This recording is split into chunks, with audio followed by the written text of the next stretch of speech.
എല്ലാം നല്ലവരായ cinema ആസ്വാദകർക്കും cinema പ്രേമികൾക്കും മറ്റൊരു വീഡിയോയിലേക്ക് ഹാർദവമായ സ്വാഗതം.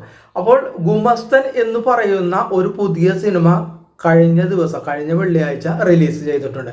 അപ്പോൾ അതിൻ്റെ ഒരു റിവ്യൂ ആണ് നമ്മൾ ഈ വീഡിയോയിലൂടെ പരിശോധിക്കാൻ പോകുന്നത്. അപ്പോൾ എന്നിലുള്ളിലെ പ്രേക്ഷകന് ആ സിനിമ എന്താണ് നൽകിയത് എന്നതിനെ കുറിച്ചാണ് ഈ വീഡിയോയിലൂടെ ഞാൻ നിങ്ങളുമായി സംവദിക്കാൻ താല്പര്യപ്പെടുന്നത്. അത് ഈ വീഡിയോയിൽ ഇതിനോട് യോജിക്കുന്നവരും ഉണ്ടാവാം, വിയോജിക്കുന്നവരും ഉണ്ടാവാം. അത് നിങ്ങളുടെ താല്പര്യം. ഞാൻ എൻ്റെതായ അഭിപ്രായം പറയുന്നു എന്ന് മാത്രം. അപ്പോൾ നമുക്ക് നേരിട്ട് വീഡിയോയിലേക്ക് പോവാം.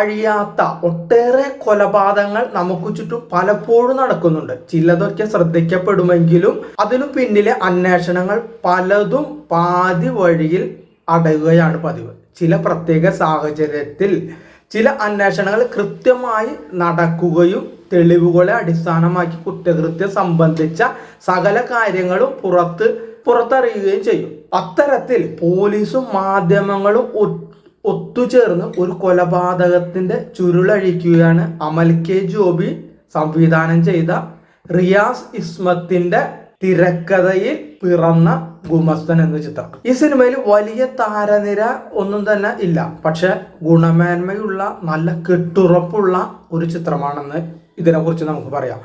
അത് എന്താന്ന് വെച്ചാൽ ഇതിന്റെ തിരക്കഥ നല്ല സ്ട്രോങ് ആയ ഒരു തിരക്കഥയാണ് ഇതിലുള്ളത്. അതുകൂടാതെ നല്ല അടിപൊളി ഡയലോഗ്സും ഇതിലുണ്ട്. അപ്പൊ ട്വിസ്റ്റിൽ നിന്ന് ട്വിസ്റ്റിലേക്ക് പോകുന്തോറും പ്രേക്ഷകരെ ആ ചിത്രത്തിലേക്ക് പിടിച്ചിരുത്തുന്നു, അല്ലെങ്കിൽ കണക്ട് ചെയ്യുന്ന ഒട്ടേറെ നല്ല സന്ദർഭങ്ങൾ ഈ ചിത്രത്തിലുണ്ട്. ഇതിലെ ഒരു കഥാപാത്രം, അതായത് ഗുമസ്തൻ എന്ന് പറയുന്ന കഥാപാത്രം, അതായത് പള്ളിപ്പാടത്ത് വീട്ടിൽ ആൻഡ്രൂസ്, അദ്ദേഹം ഒരു ബുദ്ധിരാക്ഷസനാണ്. പുള്ളിയെ ആദ്യം കാണിക്കുമ്പോൾ തന്നെ ഒരു അടിമുടി നിഗൂഢതകൾ നിറഞ്ഞ ഒരു കഥാപാത്രമാണ് കാണിക്കുന്നത്. അതിന്റെ അദ്ദേഹത്തിന്റെ ഒരു വീട് പോലും ഒരു നിഗൂഢത ഒളിപ്പിച്ചു വെക്കാനായിട്ട് സംവിധായകനും തിരക്കഥാകൃത്തിനും സാധിച്ചിട്ടുണ്ട്. പുള്ളിക്കാരൻ പറയുകയാണെങ്കിൽ പ്രശസ്തമായ ക്രിമിനൽ അഡ്വക്കേറ്റ് തോമസിന്റെയും അദ്ദേഹത്തിന്റെ അച്ഛന്റെയും ഗുമസ്തനായിരുന്നു ഈ പള്ളിപ്പാടൻ എന്ന് പറയുന്ന ആള്. നിയമത്തിന്റെ എല്ലാ നൂലാമാലകളും അരച്ച് കലക്കി കുടിച്ചിട്ടുള്ള ആളാണ് ഇദ്ദേഹം. എന്നാൽ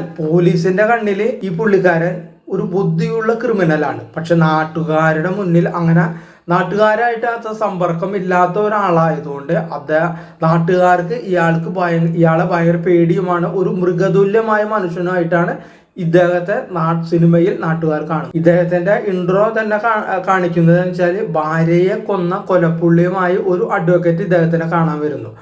അപ്പൊ ഭാര്യയെ കൊന്ന കൊലപ്പുള്ളിയെ രക്ഷിക്കാനുള്ള ലൂപ്പ് ഹോൾസ് ഇയാൾ ആ അഡ്വക്കേറ്റിന് പറഞ്ഞു കൊടുക്കുന്നു. അങ്ങനെയാണ് ചിത്രം തുടങ്ങുക. അതിൽ നിന്നാണ് ഈ പുള്ളിക്കാരന്റെ കുബുദ്ധിയും ക്രൂരതയും ദേഷ്യവും എല്ലാം പ്രേക്ഷകരായ നമുക്ക് മനസ്സിലാവുന്നത്. പക്ഷെ രണ്ടാം പകുതിയിലേക്ക് എത്തുമ്പോൾ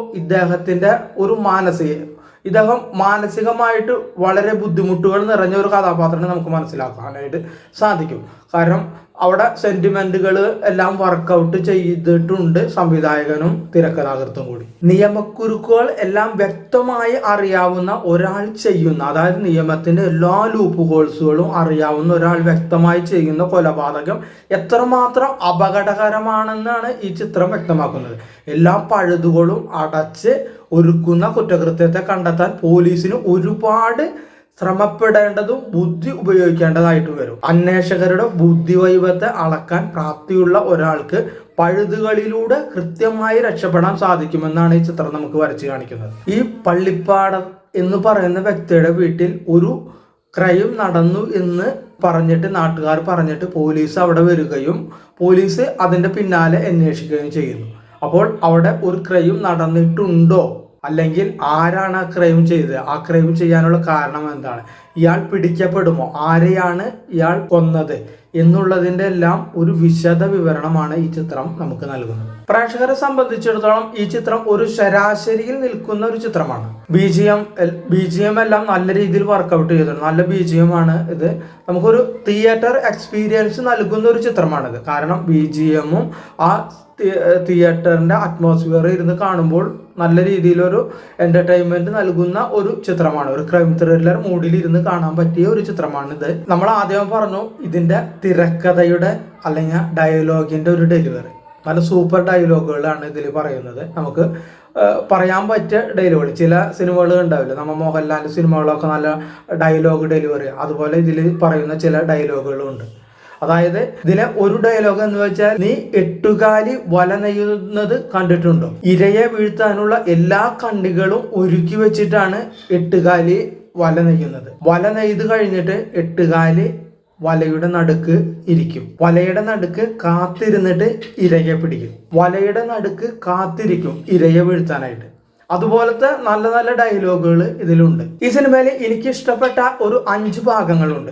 ആ 5 ഭാഗങ്ങൾ എന്താ വെച്ചാൽ, ഈ പള്ളിപ്പാടൻ എന്ന് പറയുന്ന ഈ കഥാപാത്രം ഒരിടത്ത് മദ്യപിച്ചുകൊണ്ടിരിക്കുന്ന ഒരു മുറിയിൽ അദ്ദേഹത്തിന്റെ ഭാര്യ ആ സമയത്ത് നല്ല രീതിയിൽ പ്രാർത്ഥിക്കുന്നു. ആ സമയത്ത് ആണ് ഈ കഥാപാത്രത്തിന്റെ മുഴുവൻ ആ ഒറ്റ സീനിൽ നമുക്ക് മനസ്സിലാക്കും ഈ കഥാപാത്രം എങ്ങനെയുള്ള ആളാണെന്ന്. അതൊരു നല്ല സീനായിട്ട് എനിക്ക് തോന്നി. അടുത്തത് സിംനു സിജു എന്ന് പറയുന്ന നടി. അതായത് പള്ളിപ്പാടന്റെ വീട്ടിൽ ഒരു ക്രൈം നടന്നിട്ട് അത് കണ്ടതായിട്ട് ഈ സിംനു സിജു അവിടെ നിന്ന് പുറത്തേക്ക് വരുന്ന ഒരു സീനുണ്ട്. അതായത് നമുക്ക് അറിയാലോ, ഒരു ക്രൈം നമ്മ കണ്ടു, അവിടെ ഒരു ക്രൂരനായ ഒരു മനുഷ്യനോട്, അപ്പൊ അവിടെ നിന്ന് നമ്മൾ ഓടി വരുമ്പോൾ നമുക്ക് ഉള്ളിൽ ഒരു ഉൾഭയം ഉണ്ടാവും.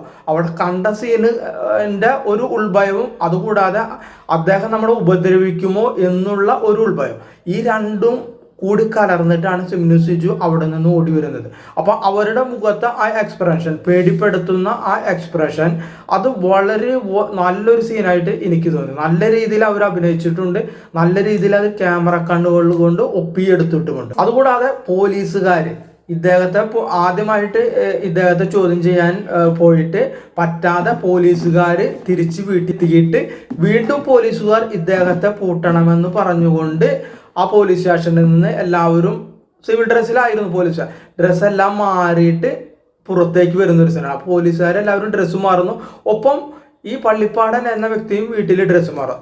ആ 2 സീനുകളും ഒപ്പം ചേർത്ത് വെച്ചുകൊണ്ട് അടിപൊളി BGM കൊടുത്തിട്ടാണ് അത് ക്രിയേറ്റ് ചെയ്തിട്ടുള്ളത്. അത് നല്ലൊരു സീനാണ് എനിക്ക് തോന്നിയത്. അതുകൂടാതെ നമ്മൾ ഈ പറഞ്ഞ ഡയലോഗ് പറയുന്നുണ്ട്, എട്ടുകാലി വല ചെയ്യുന്നത് നീ കണ്ടിട്ടുണ്ട് എന്ന് പറയുന്ന പള്ളിപ്പാടൻ ഒരാളോട് പറയുന്നുണ്ട്.